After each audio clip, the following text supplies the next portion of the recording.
Literally, I can have these space I know.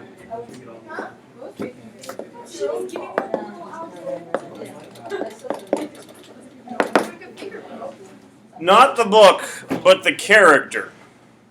What do you think? Like, what are adjectives that start to come to mind, or reactions to him? Not book. How come? He wants to learn and gain knowledge whenever he goes to meet new people and learn things. He's like, oh, I already know this. Okay. And eventually he's like, well, I can just learn for myself. Like he already knows everything that. So he wants knowledge, but no one can teach him adequately. Okay.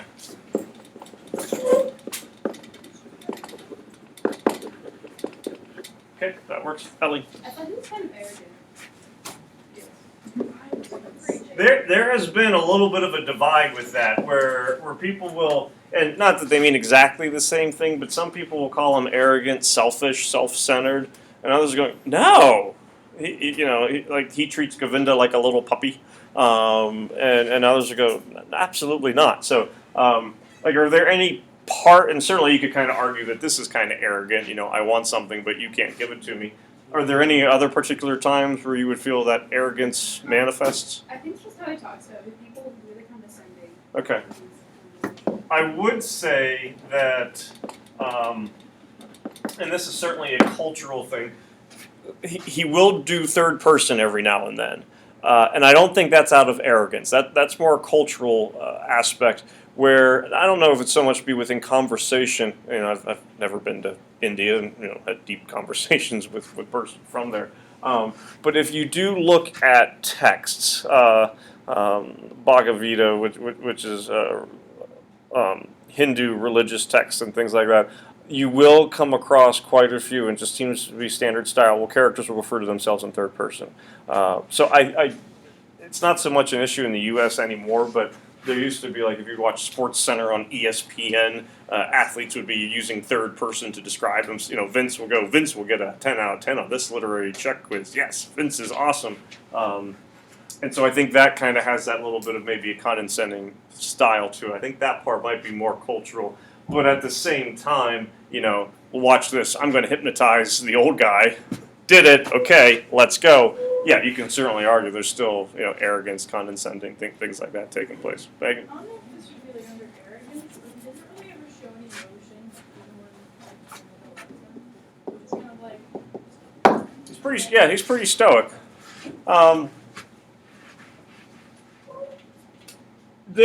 I would say there will be some instances of some emotion. He's not going to do a total 180, emotional, throughout the whole entire thing. You will see parts of it. I guess in some ways you could kind of go, he lacks emotion. Others might go, he's pretty even keel, chill.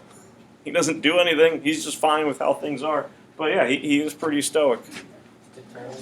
Determined. Like to kind of gain that knowledge, and even what he does with Dad, just standing there. Yeah, just his mental perseverance to do all the things he did. Okay. Anyone remember how long he's with the Samanas? 3 years. I mean, so it's a lot of years of fasting and not doing all living off twigs and whatnot. So that certainly is determined. I think some folks have also kind of gone, he's extreme. Maybe too far with it. Meredith? I wasn't really getting an arrogant or perplexing vibe from him. I was just getting more of an immature kind of learning vibe from him. And you're not really getting to see, you're seeing stuff as it happens to him. For immature, would naive? Yeah. Okay. I don't want to change what you mean with it. You don't mean immature in the sense that the way that he acts towards people, or we would go, you're behaving childish or immature, but not full, knowledgeable knowing of everything around him yet. Okay. It seems like both were kind of dissatisfied just because he was with his family and then he went to the Samanas because he thought he could learn something. They realized he couldn't, so he went to the illustrious one. And then he couldn't learn anything from him, so then he went off on his own and then he goes, I'm actually going to go Okay, so family. You mentioned the samanas, and then also mentioning Buddha. None of those were good enough, or not at least good enough, but none of those worked. And you could certainly put friends too, with Govinda. Someone earlier said he's depressed. He says he's all lonely. Anything else? But, Like to go off the depressed thing, I feel like he's at the point where he's like hit rock bottom, where like that's why he's stoic, because he doesn't like care about anything, and he's just like he criticizes the Buddha and stuff. And it's just, So you would say he's at the low point, or the language enrichment folk would drop what word? There's the apex, and there's the nadir, the NADIR. Gotta make sure we're ready for any finals. But like at chapter 4, you would say he's at rock bottom. Okay. Is he relatable?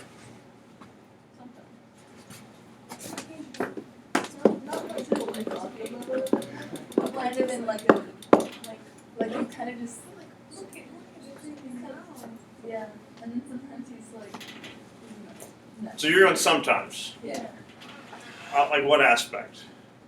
Sometimes he's like really in awe of everything, and I feel like that's really cool because life's pretty cool. Okay. When would you go no?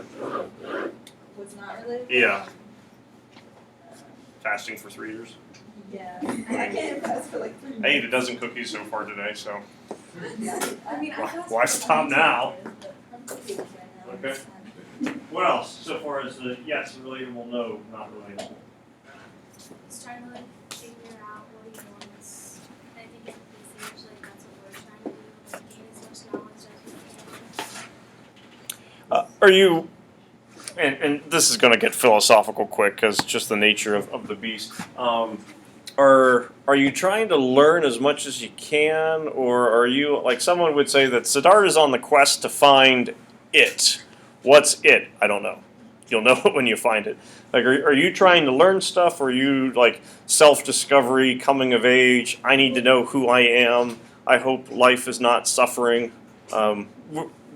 And this is personal because your response could certainly be different from others. Do you think it's gain knowledge or gain understanding of you? Okay. It's gain understanding, Sam. Just a quick clarification question. He's like 16-ish at the beginning of the book, right? Hold on, let me finish writing this.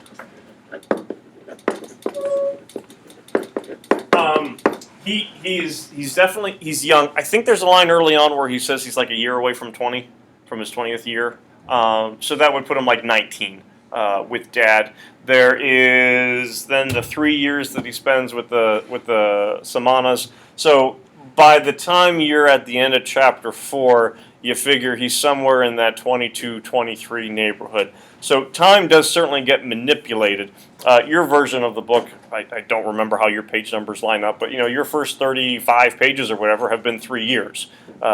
You want to pay attention to those time transitions because it does get manipulated fairly quickly. 5 years later, after 10 years, he's going to be in his 40s before you know it.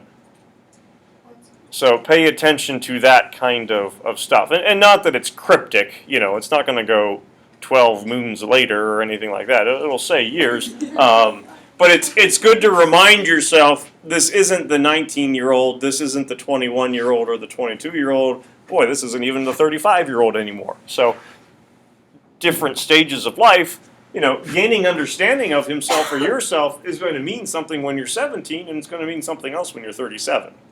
So that's something to also kind of keep in mind with it. Anything else?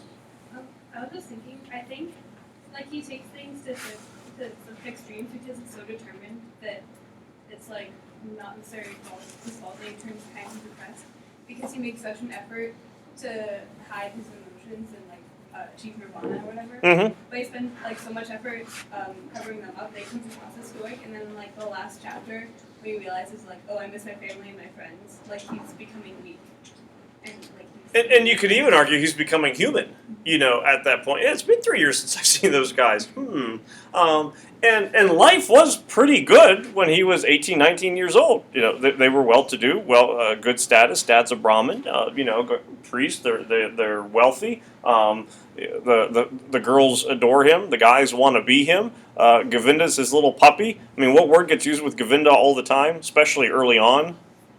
In description of relation to Siddhartha. I mean, calls him friend, but Megan, shadow gets used 4 or 5 times in a row, which yes, close by, but if it's a shadow, you also kind of get the sense that not quite of the same status, and Govinda certainly looks up to him quite a bit. So you would think things are pretty good, but there's still that emptiness that's going on about him. Which, I mean, that can certainly be relatable at the same time. We've what is going to give him, you would think, what's going to give him satisfaction, not just necessarily knowledge or learning things, but you would think being happy, which we usually assume is going to be the opposite of depressed. But how do you go about finding that happiness? The Buddha, he realizes is not going to be his teacher. You need to experience things in order to truly learn. But he does admit the Buddha seems to have it figured out.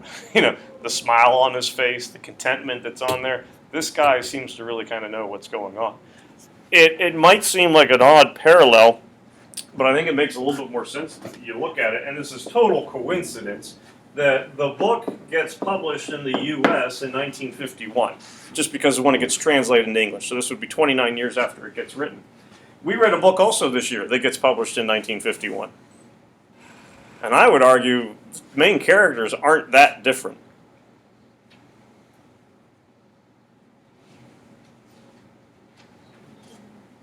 Anybody remember? Not that Jeff remember 1951, but can you think of any main characters that might not be that different? Yeah, he reminds me of Holden. And not that we have to rehash that whole thing, but you kind of go back. Perplexing, arrogant, maybe not determined, dissatisfied, rock bottom, naive, condescending towards other people.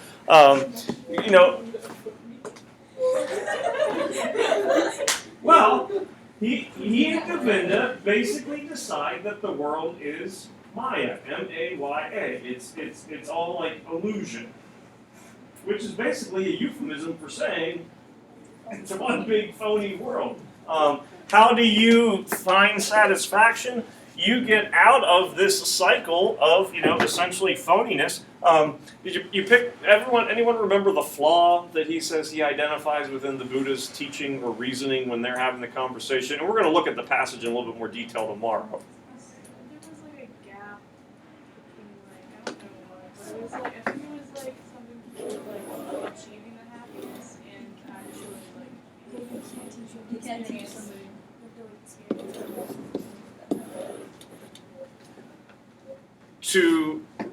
You have the idea of life repeating, karma, reincarnation. It's part of Hindu ideas, and it does carry over into Buddhist thought. To get enlightenment, you get outside this wheel, so to speak, this circle. That's how, and it's not that you go to a heaven, so to speak, but your soul is able to kind of separate it. Your being is able to separate yourself from this constant churning that you keep coming back, death, rebirth, death, rebirth. Once you're out of that world, that's when you hit enlightenment. Well, if the world is so interconnected with one another, how in the world do you get out of it? And the Buddha gives a great response. I'm not here to teach enlightenment. I'm here to teach, that how to get away from suffering and things like that. So you don't really get a straight answer necessarily coming from the Buddha. But to get out of, to get out of suffering, you have to basically get out of that illusion of the world, which makes me think of the phoniness. But consider well-to-do, trying to find his place in life. He spends 3 years 3 years with the Samanas. Holden spends 3 years in New York City. It's not that they're inner worlds, Sam, that the whole life is going to go off, but that dissatisfaction with the world that each character is in, I do think is pretty similar, and I think also therefore relatable. You're not going to become an aesthetic or a samana for 3 or 4 years, I think. Going to college for 3, 4, 8. Siddhartha doesn't have student debt. I just want to throw that out there. Think about it. But you're still going to kind of have that experience where you certainly leave your family. You do try to gain knowledge. With the majors that people choose, you try to figure out who you are, what's going to be the correct path for you. Try to discover those ideas of happiness. So I think the conflict that he is dealing with and trying to find satisfaction and trying to find happiness isn't all that different from most people. Now you are going, but wait, Holden interacted with prostitutes and stuff like that, but that's part 2 of the book, so. Sam's going to go, wow, they really are the same. But I think it's interesting that, and you folks are kind of split on it, that people will look at Holden as a whiny brat, and a lot of folks will still look at Siddhartha and go, this is a guy who seems to be trying to figure it out. The connotation, the reaction that you get to the characters seems to be pretty different. Not always, but seems to be pretty different. But I think they do share a lot of similarities.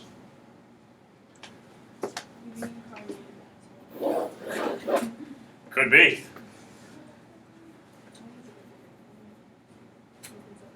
Anyone want to give a definition of happiness? Pain. I mean, yeah, that tends to be one. Something no one cannot buy.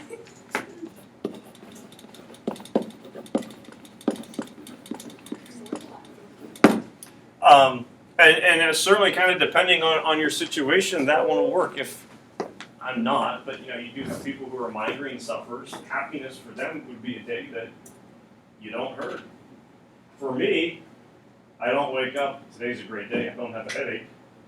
It's not something that I usually have to deal with. So I could find something else that's rotten in the world and go, oh, this is a crummy, phony place, and put on my red hat. Read more essays today. That I could go is suffering, or that's not going to make me happy, but other people would go, well, it's a good day, okay. Some would argue you have to experience pain in order to experience happiness. Life is suffering. This will make you happy. Mention that. Any other ideas? And I don't have a definition of happiness. It's not, no, you're right, or you're wrong. Yes, you're right. Yeah, just like doing exactly what you want to do. Like being in control? Yeah.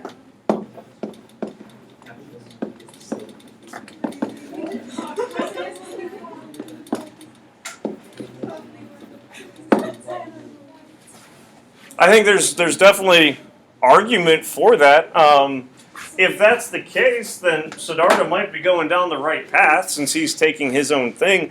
I guess, do you need people with you in order to feel that happiness and that contentment? And he seems to kind of have been losing those people. We don't have the time for it today, and I wasn't planning on doing it today. But tomorrow I'll give you some philosophical interpretations as to what people would argue happiness is. And they're all very different things. And I mean, truth being, there's probably not one answer that it is. But if you're able to do what you want to do, it's not causing pain. Yeah. I mean, people will talk about careers. Don't find a job that pays you all the money. Find a job that you love doing. And I think that would probably kind of go along with it in that regard. Then you could argue what you want to do could end up causing you more pain. It could. And certainly depending on what that action, is, take a look at anything physical, especially in athletics, whether it be high school, college, professional, head trauma is coming to the forefront all the time. You might love football and always want to play football, but that could end up being the downfall for you years down the road. Does that make you happy? I don't know. If it is physically related, I won't say play basketball every week, but I'm on the court and a ball bounces. I still know what I want to do. The legs don't take me there anymore, or at least on a regular basis. That's frustrating, but I still keep doing it for that one glimpse that, it might all kind of come back. But yeah, you'll more of the conversations is can't jump anymore, hurts when I raise my arm, and what should be therapeutic and happy can end up being pain, and back to suffering. Which in a way is kind of like that whole reincarnation idea. It keeps coming back and back and back and back over and over. You get out of that cycle, that's when you end up being ultimately truly happy. An important thing, and in some ways you can look at this as being heretical. You answered the question, he's going to learn from himself, which means it's experience. It's not going to be taught. And this is where things can kind of get a little bit of an issue. He's basically going, one person, one book, one idea can't teach me. I have to experience it on my own. Gave you the background of Hess, the dealings with Hinduism, Christianity. Imagine going to a minister or a priest and going, no, one book can't teach me the way to live my life. That can cause some disagreement. So that's where some of that controversy of Siddhartha's viewpoints stem from. Yeah.